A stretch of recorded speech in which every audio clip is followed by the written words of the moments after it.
Room ঝুম ঝুম ঝুম room ঝুম ঝুম room ঝুম ঝুম ঝুম room ঝুম ঝুম খেজুর পাতার নূপুর বাজায় কে যায় যায় খেজুর পাতার নূপুর বাজায় কে যায় যায় রুম ঝুম ঝুম ঝুম রুম ঝুম ঝুম রুম ঝুম ঝুম ঝুম রুম ঝুম ঝুম ওড়না তাহার ঘূর্ণি হাওয়ায় দোলে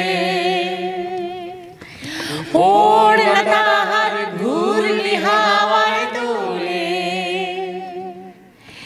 কুসুম ছড়ায় পথের বালুকায় কুসুম ছড়ায় পথের বালুকায় রুম ঝুম ঝুম ঝুম রুম ঝুম ঝুম রুম ঝুম ঝুম ঝুম রুম ঝুম ঝুম রুম ঝুম ঝুম ঝুম রুম ঝুম ঝুম।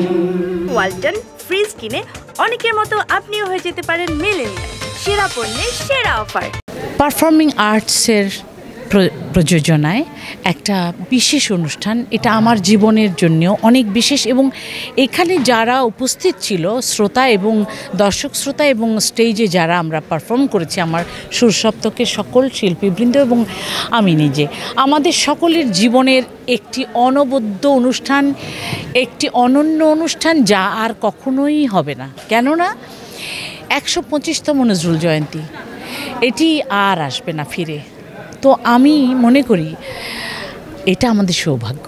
দেখো, আমাদের দেশে জাতীয় কবি কাজী নজরুল ইসলাম এবং তার সৃষ্টি এত অঢেল, মাত্র 22 বছর কি সামান্য কিছুকাল বেশি, এই পুরোটা কথা যদি বলতে হয়, এই এতটুকু সময়ে তিনি 365 দিনে একটি বছর হয়, তার প্রতিটি মুহূর্তে তার সৃষ্টি।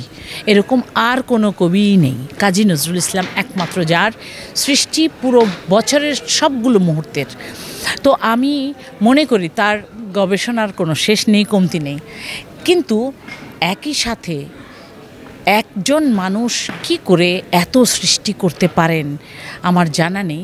তবে এটাই মনে হয় এখনও এত কাল প্রচেষ্টার পর, এত চর্চার পরেও মনে হয় এখনও নজরুলকে গবেষণার বাকি তো রয়েছেই, এবং অনাবিষ্কৃত অনেক কিছু রয়েছে যা আমাদের এখনও করতে হবে। নতুন প্রজন্ম তো দেখো, এটা সঙ্গীত তো ভালোবাসার ব্যাপার, যার যার ভালো লাগে তারাই তো গান শোনেন, এবং যারা গান করেন বা চেষ্টা করেন তারাই তো স্টুডেন্টস আমাদের। তো তাদের কাছ থেকে অবশ্যই এখানে শ্রোতা, দর্শক এবং শ্রোতা আলাদা ব্যাপার, আর যারা সাধনায় রত হবে তাদের কিন্তু অনেক কঠিন পথ ভ্রমণ করে আসতে হবে, কেননা একনিষ্ঠভাবে তারা চেষ্টা চালিয়েই যাচ্ছে। আমার স্টুডেন্ট হোক বা না হোক, যারা নতুন প্রজন্মে গাইবে, আগামী দিনের ঝান্ডা ওড়াবে, তো তাদের তো অবশ্যই প্র্যাকটিসের দরকার আছে, এবং সেটাও আবার খুবই একনিষ্ঠভাবে।